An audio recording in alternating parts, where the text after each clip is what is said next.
What's up mga kalakas? Nandito ako ngayon sa sa ating pinatamnan ng mais. Ito na. Bibisitahin natin. At ayan, tumubo na. Ayan, tumubo na po yung ating pinatamnan ng mais noon. Ayan po. So ayan, pinatamnan natin to ng yung sa cedar. Ayan. Maganda naman yung mga niya, ayan. Maganda naman yung mga tubo. So halos lahat dito tapos na natamnan. Yan. Maganda yung nito kasi ito'y isang yung kilalang variety ng seeds ang tinanim natin dito. Yan. So yan na po yung mga tubo niya. Kaso lang nagkikipag-unahan na naman yung mga damo, mga paragis na naman yan. Ito yung mga paragis, ayan to. Ito po yung nasa kubo natin. Ayan, yung sinasabi kong tamnan ng gulay, hindi po natuloy kasi hindi natin kaya. Hindi natin kayang timbangin yung panahon, yung oras kasi may mga trabaho kami, may mga kontrata sa labas. So hindi na natuloy yung pagtatanim natin gulay, saka na lang siguro. Yan po. Sa tabing ilog mismo. At yan na po yung kubo nating nadaganan ng malaking kahoy. So wasak na po yung ating kubo dito sa tabing ilog. Ayan na. So okay na rin at tinubo dito mano-mano kasi hindi kaya ng hindi kaya ng cedar na traktor yung itong pababa. So dito lang sa taas yung plain po, ayan po. So halos lahat na dito banda ay nakapagtanim na ng mga mais. Gustong kumuha ng panggatong na kahoy, ayan, napakarami Napakaraming panggatong ng kahoy dito sa tabi ng ating nasirang kubo. Di pa natin matanggal tong yung piyesa ng kubo kasi ay dinaganan ng napakalaking kahoy. Ayan po, yung malaking kahoy. Yan siya. Winasak niya talaga yung kubo natin.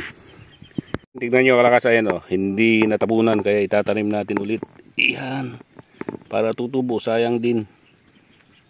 Okay na yan kasi ayan ang ganda ng tubo niya. Sana tuloy-tuloy ang pagtubo ng ating mga mais. Mais na lang muna. Hindi natin kayang magtanim ng gulay ngayon. Sayang, napakamahal ang gulay. Ayun yan. Tubo na lahat. Maganda yung tubo niya ngayon. Kasi hindi niya pinabayaan ng ulan. At saka balanse lang yung panahon ngayon.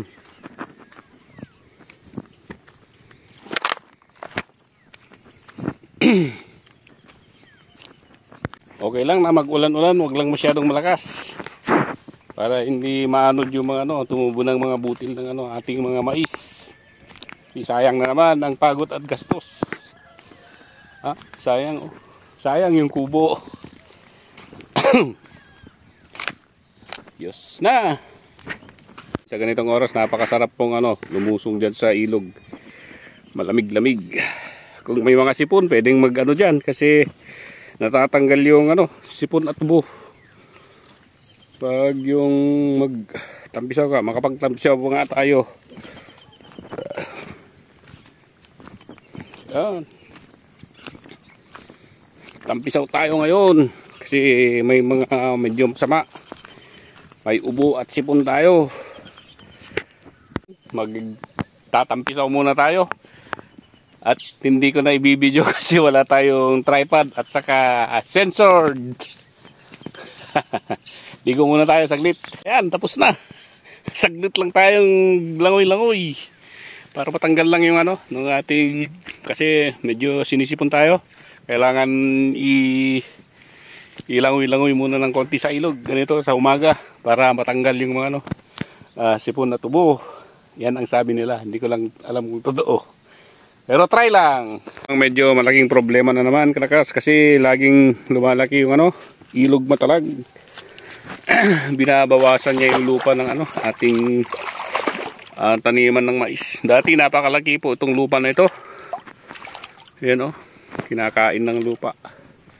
Sayang, dati napakalaki. Ngayon yung kalahati niyan ay nasa gitna na ng ilog. Yan po. So wala tayong magagawa. Dahil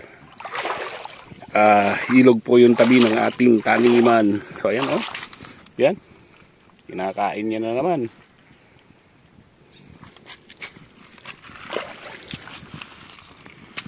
So napakalapit na yung ilog mismo. Dati ito yung nilalagyan natin ng tanim ng patola dito yan banda.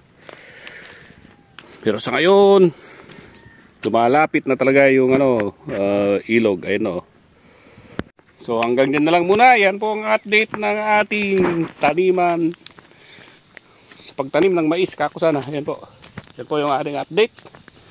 Maganda naman yung tubo. Maraming salamat sa laging pagsusubaybay sa ating munting channel. Hindi pa po nakapag-subscribe, please subscribe, like, and share.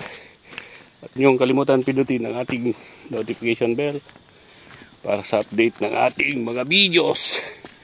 Maraming salamat po. Umulan na, nabutan tayo ng ulan. So ito po yung ating service pagbisita sa ating mga taniman. Ayun po. Bike service natin.